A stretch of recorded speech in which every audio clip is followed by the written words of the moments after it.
오늘 주신 하나님의 말씀은 갈라디아서 5장 16절에서 23절 말씀입니다. 신약 308면에 있습니다.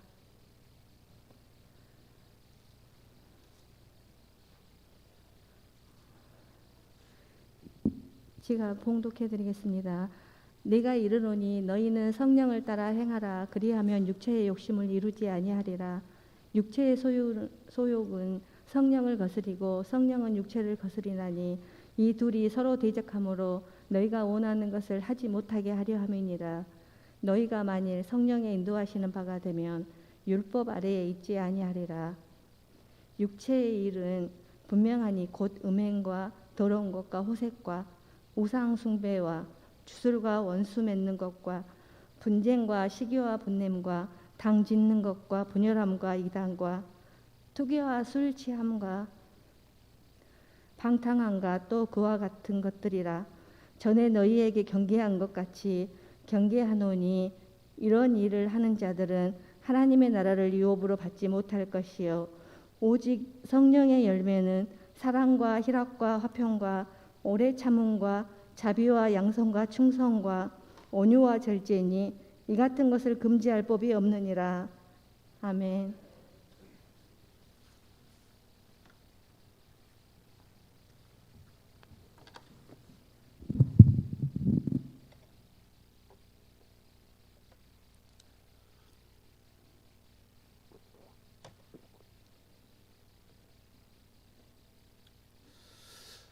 지난주 슬픈 일이 있었습니다. 학교에서 자율학습을 끝내고 집으로 가겠다고 연락했던 한 학생이 중간에 어디론가 사라져서 수백 명의 경찰들이 찾았는데 결국에는 한 야산에서 극단적인 선택을 한 것으로 연론난 분당에 있는 한 고등학생의 이야기입니다. 여러분 매스컴에서 다 보았죠. 참 그 이야기는 우리의 가슴을 아프게 하는 참 이야기입니다. 한 전문가에 의하면 그가 극단적인 선택을 하기 전에 많이 고뇌했다는 것입니다. 휴대폰을 교실에다 놓고 나오고 또 서점에 들러 문제집을 5권을 사고 교통카드를 충전했는데 실제 마을버스를 탈 때는 돈을 주고 탔다는 것입니다. 그런 것들이 그가 이 마지막 순간에 심경의 변화들이 많이 있었다는 거죠. 교실에다 휴대폰을 남겨두고 왔고 또 교통카드를 충전했어요. 그러면 다시 사용하겠다는 그런 뜻도 있는데 또 마을버스를 탈 때는 그걸 사용하지 않고 그냥 돈을 주고 타고 왔다는 것이에요. 그 심경의 변화가 여러 번 있었다는 것입니다. 나중에 경찰들이 CCTV를 통해서 그 학생이 마을버스를 타고 간 것을 확인했는데 그가 버스를 타고 종점에 도달해 내릴 때까지 계속 고민했을 것이라는 것입니다. 그 어린 학생이 살 것인가 죽을 것인가 그 생각을 하면서 그 학교에서 그 자율학습을 마치고 집으로 가겠다고 전화를 했던 것인데 그 가는 중에 서점에 들려서 책을 5권을 사고 문제집을 사고 가는데 집으로 가지 않고 마을버스를 타고 그가 평소에 갔던 곳일 수도 있어요. 그런 정점까지 가가지고 거기서 이제 그 산길로 올라가서 자기 생의 마지막 그 길을 선택한 것인데 그가 가면서 계속 고민했다는 것이죠. 그리고 그 과정 중에 누가 자기를 잡아주기를 바랬을 것이라는 것입니다. 아무튼 이제 막 꽃망울을 피게 될 생명인데 안타깝게도 생을 마치게 되었습니다. 그가 잘못 생각해서 스스로 생을 마쳤더라도 그의 가정이 믿는 가정이라면 하나님께서 그의 영혼을 구원해 주시기를 간절히 바라는 마음이 제게 있었습니다. 그리고 이런 경우가 있게 되면 사람들은 보통 하나님께 원인을 돌립니다. 전능하신 하나님께서는 왜 그 학생을 막지 않으셨는가라는 말입니다. 여러분은 어떻게 생각하십니까? 여러분도 그렇게 생각하십니까?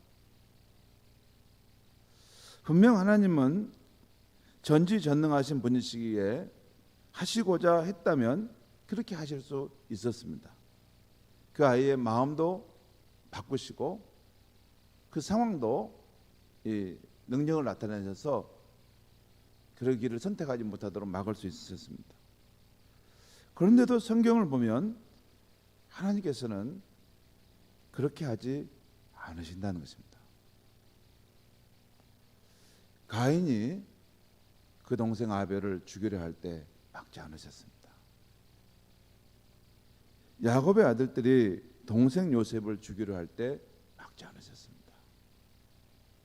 다윗 왕이 밧세바를 취하려 할 때 그것도 막지 않으셨습니다.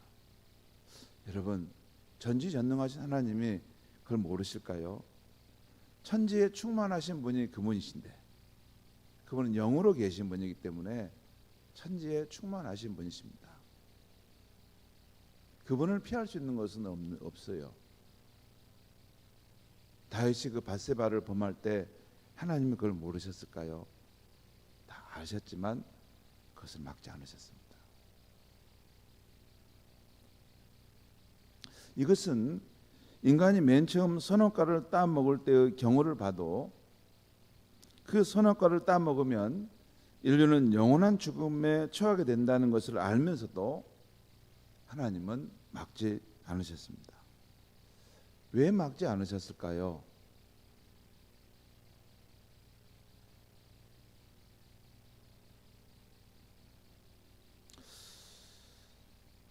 그 이유는 인간을 사랑하셔서 인간에게 자유의지를 주셨기 때문입니다. 이것이 성경을 관통하는 아주 중요한 원리예요. 하나님의 주권과 인간의 자유의지, 거의 하나님의 주권과 맞먹을 만큼 하나님께서 인간을 높이셔서 주신 권리가 자유의지예요. 그 자유의지를 사용해서 인간이 죄를 지을지를 그것도 예측하셨지만 주시기로 선택하신 것입니다. 그 자유의지를 사용해서 하나님을 반역하실 것도 예측할 수 있었지만 그럼에도 자유의지를 준 것입니다.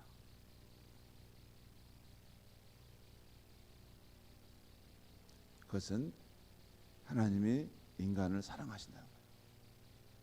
인간을 하나님의 형상으로 지음받은 존재로 하나님이 존귀하게 여기셨기 때문에 하나님과 같은 자유로운 뜻을 따라 결정할 수 있는 것을 주셨다는 거예요. 만약에 그렇지 않았다면 인간을 로봇으로 만들었을 것입니다. 로봇은 자유도 없고 사랑의 대상도 아닙니다. 뭐 부속물이죠. 하나님은 인간을 그 형상을 따라 만드셨고 인격적인 존재로 만드셨고 그를 사랑하시기에 최고로 사랑하시기에 그에게 자유로운 선택권을 맡기신 겁니다.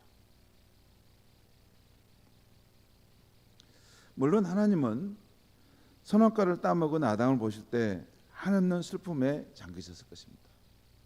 그리고 이번에 스스로 극단적인 선택을 했던 그 학생을 보실 때도 말할 수 없는 슬픔을 느끼셨을 것입니다.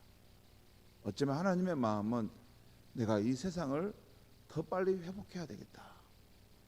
이 세상을, 이 죄악된 세상을, 잘못된 세상을, 뒤틀린 세상을 더 빨리 회복하셔야 되겠다. 그런 마음을 가지셨을 것입니다. 우리는 아담이 죽음의 열매인 선악과를 따먹은 선택이 뱀의 유혹이나 다른 이의 잘못으로 인한 것으로 들릴 수 있습니다. 그런데 또 한편 그 자신의 자유로운 선택의 결과인 것도 부인할 수 없습니다. 자유의지를 주셨기 때문에 그런 거예요. 그렇다고 해서 자유의지를 걷어갈 수 없습니다.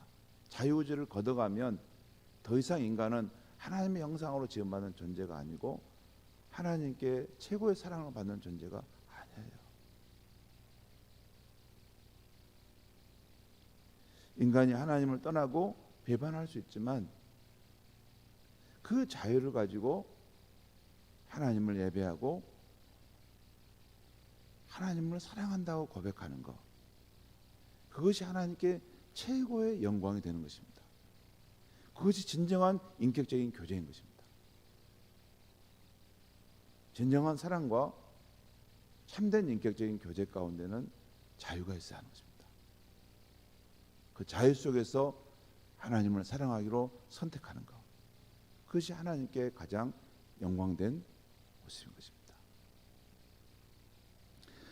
저는 3주 전 이 수요일 밤 예배 때 로마서 8장 29절 말씀으로 하나님께서 우리를 부르신 이유는 우리 안에 그 아들 예수님의 형상을 이루도록 하기 위함이라는 말씀을 드렸습니다.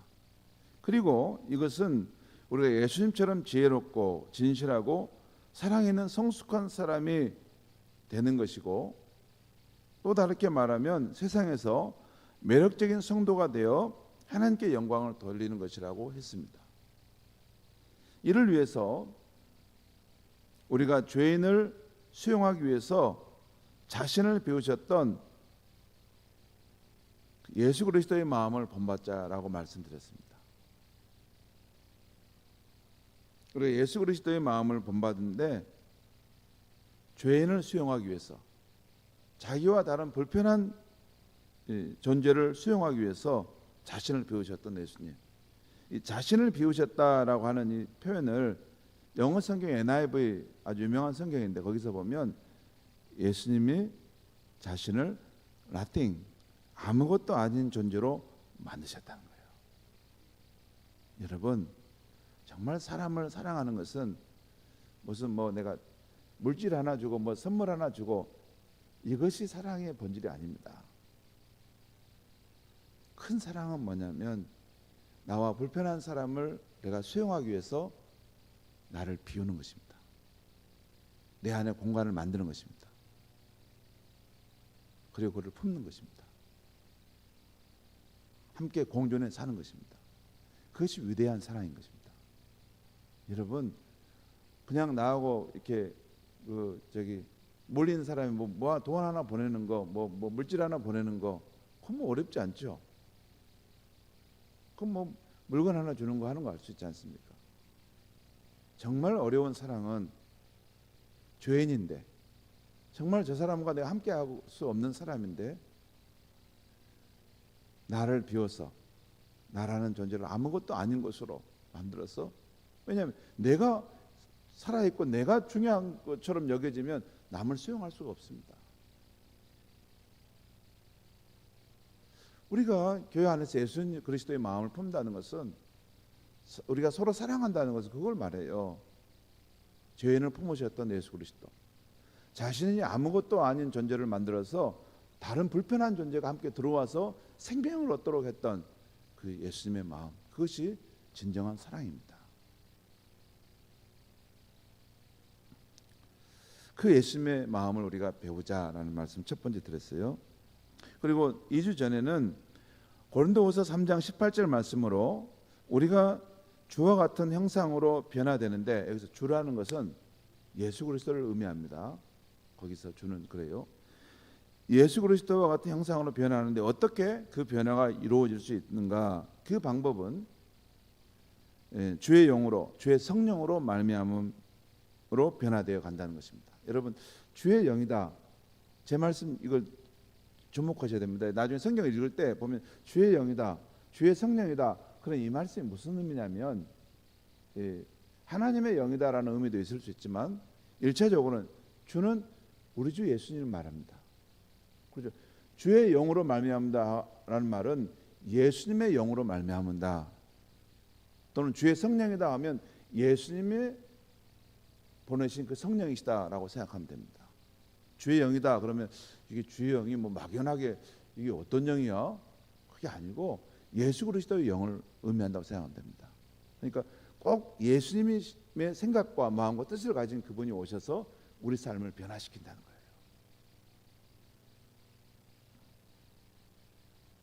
여러분, 우리 신자가 예수님을 나의 주님으로 영접할 때 주의 성령님이 우리 안에 내주하신다고 성경은 말합니다. 그리고 그 성령님께서는 우리를 진리이신 예수님께 자꾸 인도하셔서 예수를 닮아가게 하신다는 것입니다. 그것을 3주 전에 전했습니다. 성령님이 오시는데 우리를 진리 가운데로 인도하신다 그래요. 진리가 뭡니까?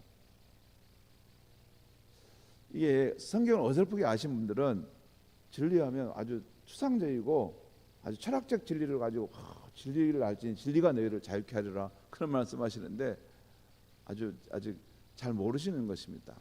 성경에서 말하는 진리는 진리이신 예수 자체를 말합니다.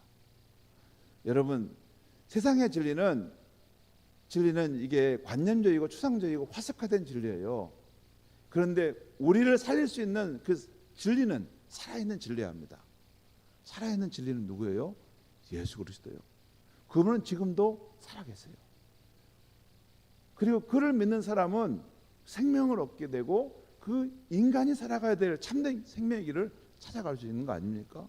그래서 예수님이 나는 길이요 진리요 생명이다 그렇게 말씀하신 거예요. 여러분, 제가 대학을 다니고 공부를 많이 책을 봤는데 진리가 무엇인가 수도 없이 찾아봤어요. 진리는 저 밑에 얻는 객관적인 지식을 말하는 거 아니에요. 객관적인 지식, 놀라운 지식을 말해봤자 뭔 소용입니까? 우리를 살릴 수 없는데, 그 지식이 우리를 살릴 수 없는데, 그 진리를 말하는 그 사람 자신도 살릴 수 없는데 그 진리가 무슨 의미가 있습니까? 진리라고 말할 때는 그가 말한 진리가 그를 살릴 수 있는 생명력 있는 진리에 하는 것입니다. 그런데 예수님은 우리를 위해 죽으셨지만 다시 부활하셨고 지금도 살아계시는 영원히 존재하시는 분이세요. 그렇기 때문에 그는 우리의 진리가 되실 수 있는 분이고 진리의 길을 안내할 수 있는 분이고 진리이신 그분을 믿을 때 살릴 수 있는 능력을 가지신 분이세요. 그것이 진리죠. 뭐가 진리입니까? 이렇게 책을 읽고 또 지식을 탐구한 사람이 빠지기 쉬운 것이 이게 무엇을 좀 이렇게 머리로 이해하고 알면 사람이 달라질 거라고 생각하는데 어림없습니다. 여러분, 지식인들이 더 비겁하다는 거 아시신가요? 지식인들이 비겁합니다. 차라리 여러분요, 못 배운 사람은요, 여러분 어떤 옳고 그름에 따라서 그냥 그게 그런지 알고 그냥 자기 죽을지도 모르고 달려갑니다. 근데 지식인들은 너무 똑똑해요. 너무 많이 알아. 그래서 교묘하게 움직입니다. 남을 다 동원시키고 자기는 딱 빠져나갈 수 있습니다. 그게 지식인입니다. 무슨 말씀이냐면 지식이라는 것은 단순히 어떤 그 지식은 우리를 살릴 수 없습니다. 진정한 진리는 그 진리를 소유한 자에게 용기도 줄 수 있어야 되는 거죠. 죽음을 뛰어넘는 용기도 줄 수 있는 진리여야 됩니다. 그것은 참 진리이신 예수, 그분을 만날 때만이 그 진리를 소유하게 되는 것이죠. 그렇죠. 근데 성령님은 우리를 진리이신 예수님께 인도하셔서 그 예수님의 그 모습을 우리가 실제로 닮아가도록 우리 안에 역사하신다는 거예요. 여러분, 성령님이 오시면 너희가 진리를 알지니, 성령님이 우리 진리 가운데 인도하신다고 했어요. 그것은 살아계신 예수 그리스도께 우리를 인도해 가신다는 거예요. 그냥 진리를 여기서 그냥 관념적인 추상적인 진리로 알면 굉장히 맥 빠지고 무력한 진리입니다. 그런 게 아닙니다. 살아계신 예수 그리스도, 그분이 진리인 것이죠. 아무튼 성령님은 우리를 그 진리이신 예수님께 인도하셔서 계속 우리가 예수를 닮아가는 사람이 되도록 우리 안에 역동적인 역사를 계속 일으키시는 거죠. 그때 그 주에 제가 스카페 박사의 예를 들면서 성령께서 우리 영혼의 역사하시는 방법으로 꿈, 아주 세미한 음성, 그리고 예상치 못한 생각 등의 방법으로 우리 인도하신다는 말씀을 드렸어요. 그 꿈으로 우리 삶을 인도해 가실 수도 있어요. 그런 면도 있습니다. 저희 어머니는 꿈을 꾸셔가지고 무슨 이야기를 우리한테 자주 말씀해 주셨어요. 그 다음에 또 아주 작은 세미한 음성이에요. 너무 소리가 작기 때문에 이게 밖에 들린 소리인지 안에서 들린 소리인지 구별이 안 되는 세미한 음성. 그런 부분이 있습니다. 엘리야가 그 동굴에서 세미한 음성을 들었다고 하지 않습니까? 여러분 이런 말씀 들으면 나는 그런 거 경험한 게 없기 때문에 그런 세계 안 믿어. 그러면 그건 안 됩니다. 여러분 내 경험이 일천하다는 것 뿐이지 하나님은 광대하신 분이신데 하나님은 폭넓게 다양한 삶 방식으로 우리 삶에 역사할 수 있습니다. 그런 세미한 음성으로 또 이 생각으로 우리 삶을 인도할 수 있어요. 그런데 특별히 성령께서 주시는 생각은 언제나 건설적이라는 말씀을 드렸어요. 우리 안에 어떤 생각이 떠오르는데 이게 새로운 생각이 갑자기 떠오르는데 이 생각대로 하면 좋겠다는 마음이 들어요. 사람을 살리게 하고 사랑하게 하고 용서하게 하고 또 하나님의 선한 뜻을 이루게 하는 어떤 생각이 우리에게 떠오를 수가 있어요. 그건 성령께서 우리에게 그 생각을 통해서 우리를 인도해 가시려고 한다는 것이죠. 물론 일반적으로 우리는 성경을 묵상할 때 깨달음을 통해서 또 예배 때 설교 말씀을 통해서 성령님의 인도하심을 받는다고 말할 수 있습니다. 그러나 우리가 마음의 문을 열고 우리의 삶의 모든 영역 속에서 성령의 역사를 인정할 때 우리가 변화되는 계기를 갖게 될 수 있다 했어요. 여러분 혹시 여러분의 삶 속에 내가 예수를 믿는데 나는 참 10년, 20년, 30년을 됐는데 나는 별로 변화가 없다. 늘 그 나물에 그 밥이다. 그러면 한번 곰곰이 생각해 보셔야 돼요. 내가 너무 율법적인 신앙 속에 머물러 있지 않는가? 하나님의 성령은 지금도 역사하시고 실제 하시는 분이라는데 내 신앙이 너무 어떤 이렇게 관념적인 거나 율법적인 신앙 속에 머물러 있지 않는가? 여러분 사도행전 지금 우리 사도행전 하나님 알아가는 말씀 몇 개를 읽고 있는데 사도행전 말씀을 지금 읽고 가는데 그 초대교회 성도들의 역사 속에서 성령의 역사하심이 실제 하신 게 나와요. 빌립 집사님에게 광야로 내려가라. 그리고 이 마차 가까이 가서 그를 만나라. 이런 말씀을 하십니다.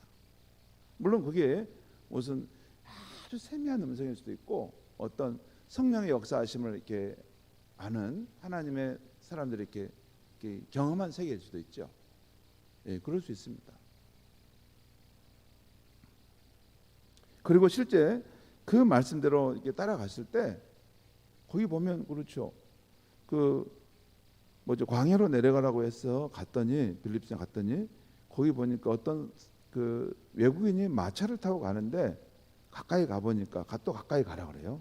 가 봤더니 그 외국인이 뭘 읽고 있냐면 이사야 53장의 말씀을 읽고 있어요. 여러분 제가 다시 말씀드리는데 이사야 53장 말씀은 성경에 예수님의 그 구원자로서의 그것을 나타내는 가장 중요한 본문 중에 하나입니다. 그런데 여러분 신기 안 하세요? 이게 성령께서 그 빌립 집사님을 인도해서 광야길로 내려가라. 그리고 마차를 보게 되니까 더 가까이 나아가라. 가봤더니 그 사람이 마침 성경 말씀을 읽는데 이사야 53장을 읽었어요. 그 말씀 뭐냐면 딱 그 적합한 시간에 맞췄는데, 그러니까 그 이사야 53장이 거기 보면 그 예수님이 우리가 다 양과 같이 그릇 행하여 잘못 갔거늘 여호와께서 우리의 무리의 죄악을 그에게 담당시켜 줬다. 이 말씀이에요. 딱 예수님이 그 우리의 구원자임을 설명해야 될 그 상황이에요. 근데 그 사람한테 물어봤더니 모른다는 거예요. 이게 뭔 뜻인지를. 그래서 그 빌립사님이 예수와 관련해서 복음을 전해서 그를 믿게 하고 세례를 받게 했다는 거예요. 그러니까 복음 전도 현장에서도 하나님께서 우리 삶에 그 기이하게 그 상황 속에서 사람을 만나게 하시고 그 사람의 마음을 준비시킨 상황에서 내가 그를 만나게 되는 그 일을 하신다는 거예요. 그냥 우리가 전도하라고 해서 그냥 전도하라고 진짜 전도해야 되겠다 그렇게 하는 게 아닙니다. 전도는 하나님의 성령의 역사하심의 현장 속에 우리가 들어가는 거예요. 준비하고 있는 사람들을 만나서 그들에게 복음을 전하고, 그러면 굉장히 전도가 역동적이고 아주 흥미진진하고 파워풀한 전도가 됩니다. 제가 그렇게 전도를 해봤기 때문에 이 말씀을 다시 한번 드릴 수 있는 거죠. 아무튼 이런 성령의 역사하심이 우리의 모든 삶의 방식 속에서 일어날 수 있다는 것입니다. 그 다음에 또 지난주에는 일주 전에는 에베소 4장 13절 말씀으로 하나님은 우리가 성장하되 그리스도의 장성한 분량에까지 성장하기를 바란다는 말씀을 드렸습니다. 그러면서 예수님께서 그 키와 지혜가 자라면서 하나님과 사람에게 사랑스러워 가셨다는 말씀을 하면서 우리가 예수님처럼 성장하려면 다음 4가지 영역이 있어야 된다는 말씀을 드렸어요. 곧 하나님과의 관계 영역, 또 내 자신과의 관계 영역, 또 가족이나 공동체와의 관계 영역, 그리고 세상과의 관계 영역, 이 4영역 속에서 우리가 성장해야 된다는 거예요. 여러분 한 번씩 생각해 보십시오. 대개 보면 우리가 어떤 면이 있냐면 하나님과의 관계 영역에서는 굉장히 많은 부분이 90%까지 성장해 가는데 자기 자신을 이렇게 긍정적으로 바라보고 사랑하는 관점, 이런 부분은 우리가 굉장히 별로 없습니다. 자기 자신에 대해서 열등감을 가지고 있고 자기 자신에 대해서 별로 이렇게 소중한 존재임을 발견하지 못해요. 근데 이런 부분도 우리가 발견하고 성장해 가야 된다는 거예요. 그래야만이 또 가족과 공동체도 하나님이 나를 사랑하시는 것처럼 나도 또한 저들을 그런 하나님의 사랑의 관점으로 품고 사랑할 수 있다는 것이에요. 그리고 우리가 하나님의 시민으로서 이 세상 속에서 이 하나님의 나라를 전하는 그런 그 삶의 영역 속에서도 우리가 성장해 가야 된다 하는 이야기를 드렸습니다. 왜냐하면 그게 바로 예수님께서 이 4가지 영역에서 다 성장한 거예요. 예수님이 하나님과의 관계에서도, 자신에 대한 정체성에 대해서도, 또 가족이나 이웃에 대한 삶에 있어서도, 세상 속에서도 하나님의 자녀로서 그 관계를 해가는데 예수님이 균형 잡히게 성장하셨다는 것입니다. 오늘 저녁에는 이제 이어서 예수님을 구원자로 믿고 예수님을 주로 영접한 우리 신자들 안에 내주하시는 성령의 역사와 인도하심에 대한 말씀을 한 번 더 드리려고 합니다. 신약 성경을 보면 성령님은 하나님의 영, 예수의 영, 진리의 영, 보혜사라는 명칭으로 불려지는 분이십니다. 보혜사가 여러분 이렇게 생각하면 됩니다. 보호해 주시고 은혜를 베풀어 주시고 스승처럼 우리의 길을 이끌어 주시는 분이시다. 보혜사. 근데 성령님이 그런 역할을 하신다는 의미에서 보혜사 성령님이라는 거죠. 보호해 주시고 은혜를 베풀어 주시고 스승처럼 우리를 인도해 가신다. 예수님은 요한복음 14장 최후의 만찬에서 제자들에게 자신이 떠나가면 아버지께 구해서 보혜사 성령을 너에게 보내주겠다 약속하십니다. 약속하셨어요, 예수님이. 그리고 그분이 오시면 너희 속에 계시겠습니다 라고 말씀하십니다. 그리고 사도행전 2장에 보면 다락방에 모인 제자들이 그 주님의 약속을 믿고 기도하자 오순절날 위로부터 임한 성령의 강한 임재를 받게 됩니다. 또한 성령을 받은 베드로가 복음을 전하자 3,000명이나 되는 남자들이 회개하고 예수를 믿는 놀라운 역사가 일어납니다. 사도행전 2장 38절 39절에 보면 이런 말씀이 있어요. 들어보시기 바랍니다. 베드로가 이르되 너희가 회개하여 각각 예수 그리스도의 이름으로 세례를 받고 죄 사함을 받으라. 그리하면 성령의 선물을 받으리니. 우리가 회개하고 예수님의 이름으로 세례를 받고 죄 사함을 받으라는 거예요. 그러면 성령의 선물을 받는다는 거예요. 이것은 성령이라는 선물을 받게 된다는 것이에요. 그리고 이 약속은 너희와 너희 자녀와 모든 먼데 사람 곧 주 우리 하나님이 얼마든지 부르시는 자들에게 하신 것이라 하고, 이런 표현이 나와요. 그 당시 있는 사람뿐만 아니라 이 세상에 있는 예수를 믿는 사람들에게, 자기 죄를 회개하고 예수를 믿는 사람들은 얼마든지 하나님께서 우리에게 주시고자 하시는 선물이 바로 우리가 성령을 받도록 하시고자 하신다는 것입니다. 성도 여러분, 신자인 우리 안에 주의 성령님이 내주하심을 믿습니까? 어때요? 나는 잘 모르겠다 하신 분은 성령님이 우리 안에 거하시는 다음의 증거들을 확인하면 됩니다. 제가 한 5-6가지 정도 말씀해 주는데, 우리 유기성 목사님이, 선한 목적의 유기성 목사님이 그걸 교제에서 제자훈련 과정에서 말씀해 줬는데 참 유익하다고 생각해요. 첫 번째는 예수님을 주로 구원자로 고백하는 것입니다. 이게 성령이 아니고는 예수님이 십자가에 죽으신 것이 나를 구원하시기 위한 것이라는 것이 믿어질 수 없다는 거예요. 성경에 나오죠. 성령이 아니고서는 누구도 예수를 주로 고백할 수 없다.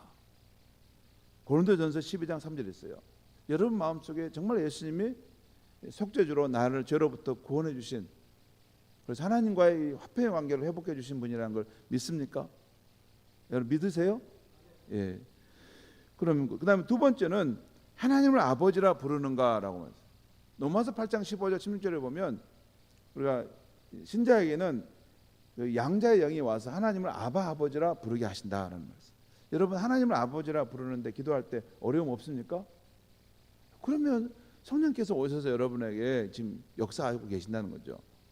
또한 고린도전서 2장 12절에 나오는 처럼 성령은 하나님이 우리에게 주신 은혜로 주신 것들을 알게 하려 하십니다라는 표현이 나와요. 그러니까 하나님이 은혜로 주신 것을 깨닫는가? 여러분 이게 신앙생활 해보면 내가 살아가는 것, 이 생명과 이 호흡, 가정, 또 내가 이 구원받은 것, 하나님 나를 사랑하신다는 거, 다 이런 깨달아지면서 하나님의 은혜로 내게 주신 것이 참 많구나, 이것이 이렇게 느껴져요. 여러분 그러십니까? 예, 이건 성령의 역사하심이에요. 성령의 역사하심. 여러분 맹숭맹숭 그게 안 됩니다. 이게 불신자들은 하나님의 은혜로 주셨어요. 그러면 콧방 끼고 그냥 가버립니다. 근데 우리는 그것이 하나님의 은혜로 주셨다는 것이 이렇게 정말 믿어져요. 오늘도 살아가는 거 하나님 참 감사합니다. 내게 생명과 호흡을 주셨고, 내게 일할 수 있는 터전을 주셨고, 내 자녀를 주셨고, 행복한 가정을 주셨고, 늘 너무 감사합니다. 이런 분은 은혜로 주신 것을 아는 건데, 그건 성령께서 역사하실 때만이 그것이 깨달아진다는 거죠. 그 다음에 하나님을 위한 선한 소원을 가지는가? 빌립보서 2장 13절인데, 여러분 이런 게 있어요. 성령을 받은 사람은 마음속에 하나님을 기쁘시게 하는 일이 없을까? 어떻게 하면 하나님이 기쁘실 수 있을까? 이런 마음이 늘 소원이 있어요. 그렇지 않습니까? 그래서 그걸 하나님이 기뻐하시는 일을 하고 싶은 마음이 있어. 뭐 이웃을 섬기는 일을 통해서도 할 수 있고, 내가 하나님 앞에 헌신하는 삶을 통해서 할 수 있고, 이렇게 하면 하나님이 기뻐하시지 않을까? 이런 마음이 늘 소원이 있어요. 제가 보기에는 우리 저 주말에 여기 교회 그 청소하시는 우리 성도님들이 계시잖아요. 우리 여기 깨끗이 청소하시고 막 이렇게 하시는 분들. 어떤 분들 가운데는 시키지도 않았는데 와서 본인들 막 하셔요. 정말 순수한 목적으로 정말 하나님이 기뻐하시는 것을 위해서 나는 조금이라도 해야 되겠다. 그런 뭐 이게 성령께서 주시는 마음입니다. 그리고 우리가 뭐 전도하는 것, 한 영혼을 주 앞에 인도하는 것도 내가 너무 좋아서 그렇게 하는 것도 하지만 또한 하나님의 가장 그 영혼을 기뻐하시는 것 때문에 그렇게 하고 싶어 하는 거죠. 그런 마음이 우리에게 있다면 그 사람은 성령을 받은 사람들은. 여러분 우리의 내면의 중심에 저와 여러분이 그런 마음이 아마 다 있다고 저는 봅니다.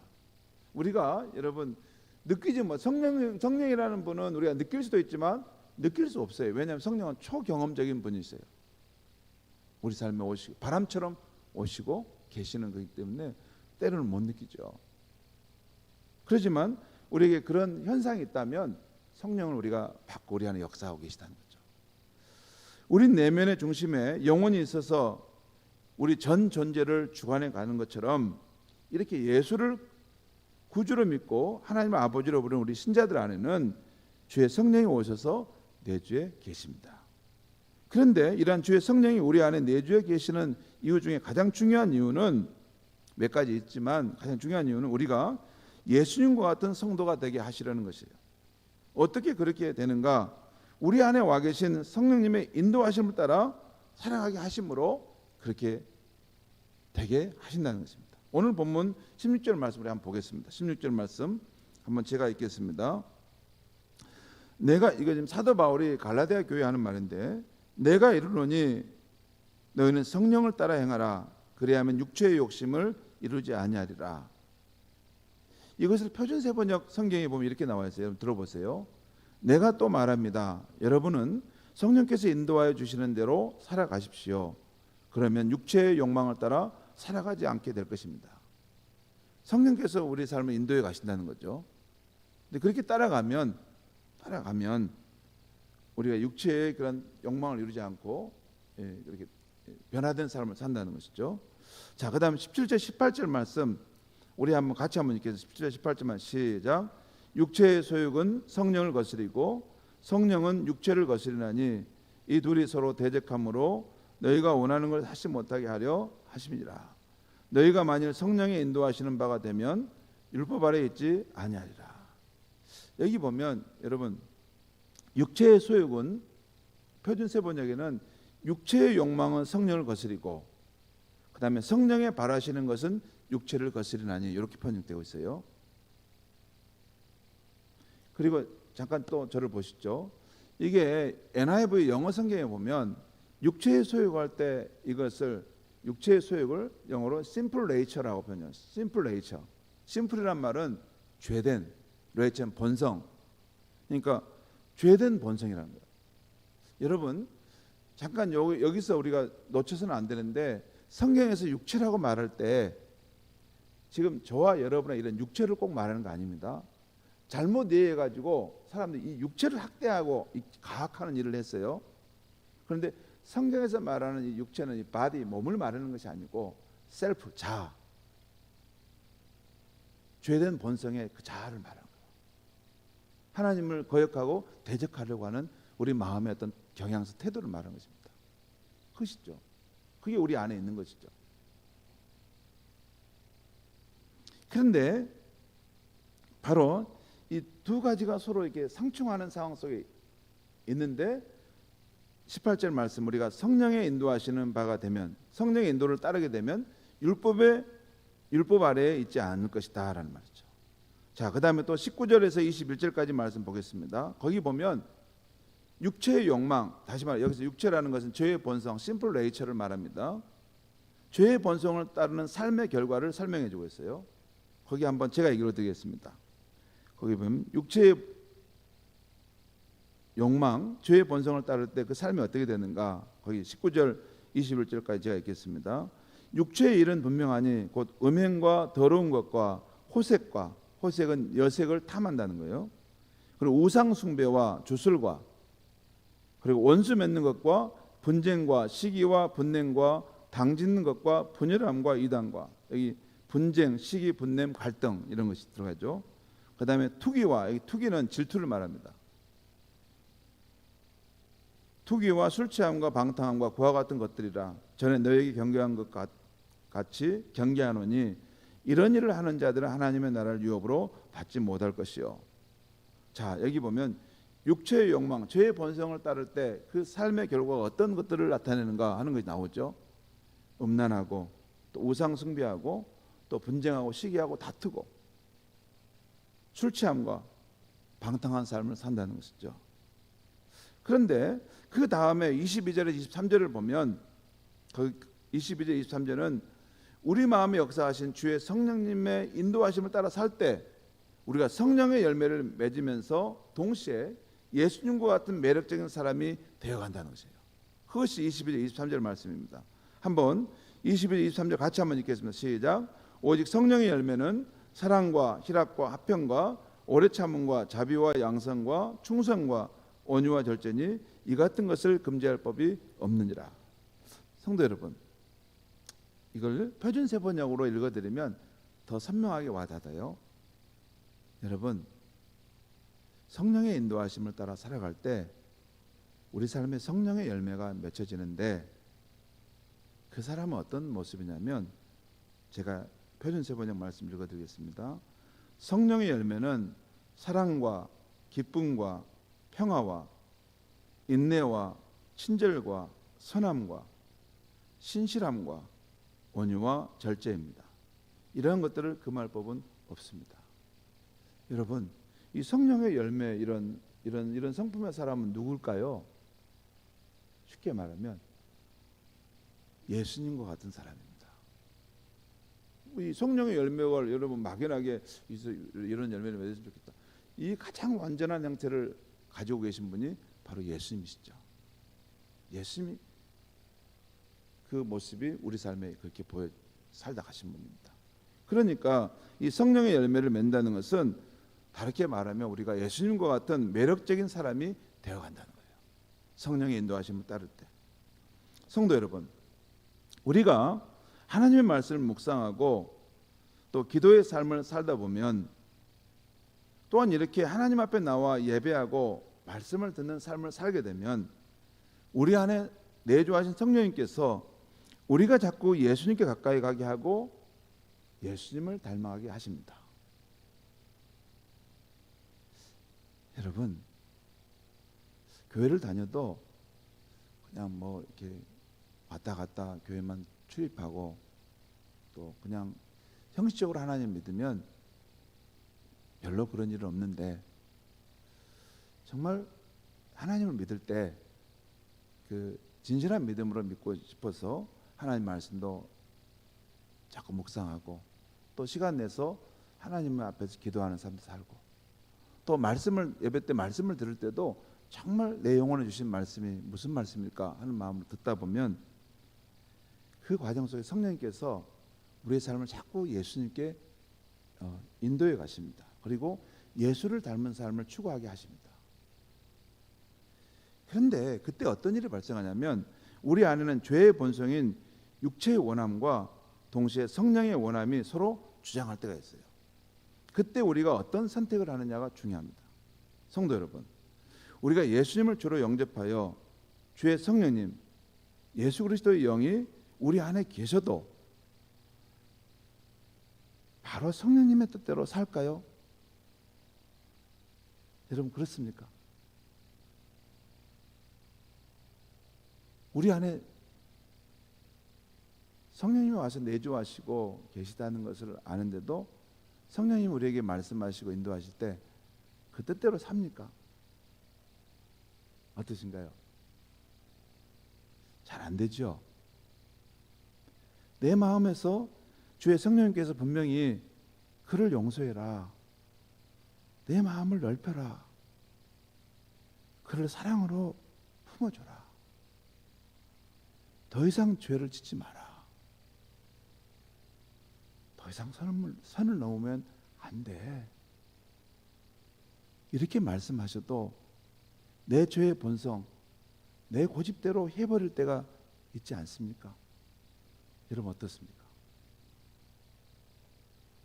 성도 여러분, 우리 마음에 예수님을 주님으로 영접하고 살아도 나라는 존재가 없어지는 것이 아닙니다. 이건 잘 들으셔야 됩니다. 예수님을 내 마음에 주로 모신다 해도 여전히 내가 주체이고 내 자신이라는 존재가 있습니다. 내 생각도 내 판단도 있는 것입니다. 그리고 결정도 내가 하는 것입니다. 중요한 것은 내가 주의 성령을 내 마음에 모셨다면 그분을 내 마음의 보좌에 모시고 그분의 뜻을 존중하며 살려고 한다는 것입니다. 처음에 인간에게는 자유의지가 있다고 했어요. 우리가 주의 성령을 우리 마음에 모셔도 바로 우리가 그분이 우리 삶의 주가 되시는 건 아니에요. 주체는 또 내가 되기 때문에 그분을 무시하고 살아갈 수 있습니다. 분명히 그분이 너는 용서해야 한다, 그를 사랑으로 품어야 한다, 선을 더 이상 넘으면 안 돼, 너 왜 그렇게 혈기를 부리냐, 그렇게 말씀하는데도 내가 그분을 인정하지 않는 것입니다. 그러면 성령의 인도하심이 내 삶에 이루어지지 않는 것이죠. 여러분, 아무리 예수님 우리 삶의 주가 되셔도 그 삶을 선택하는 사람은 주체는 납니다. 제가 이걸 알지 못했어요. 오랫동안. 나예요. 그리고 그 나는 자유의지를 가진 나예요. 내가 매 순간순간마다 주의 성령의 뜻을 거스릴 수도 얼마든지 있습니다. 하지만 우리가 성숙해 간 사람은 그 순간순간마다 두 주장이 충돌할 때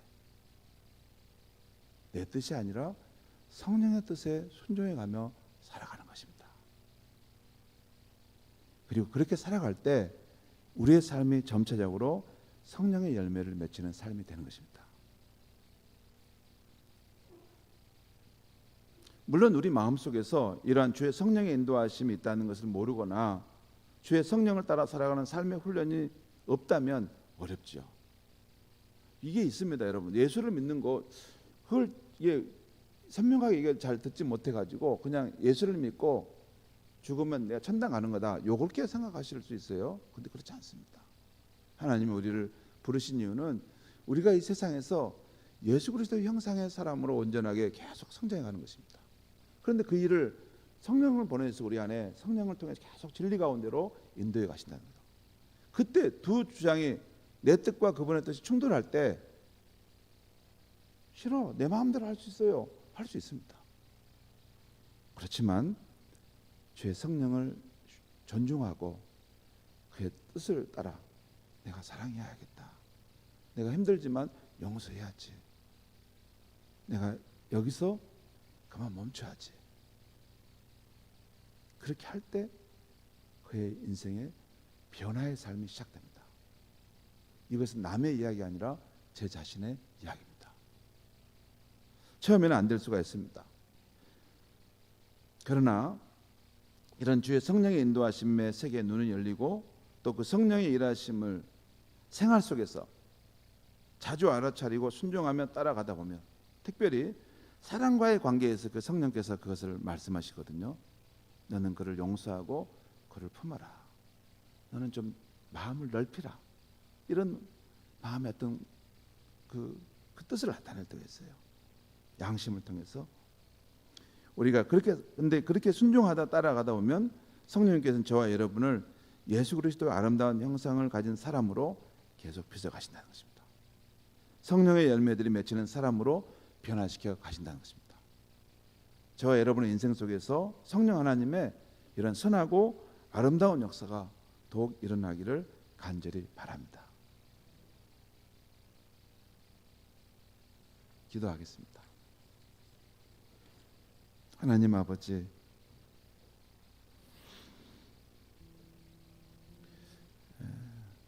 하나님도 우리의 성부 아버지시고 예수님도 성자 하나님이십니다.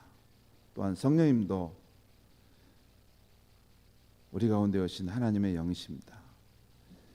성령께서 우리 가운데 계시는 것은 우리를 진리이신 예수님께 가까이 인도하고 또한 우리 안에 예수님의 형상을 이루기 위함이라는 말씀을 듣습니다. 주님, 우리 삶에 우리 마음속에 두 가지 주장이 충돌할 때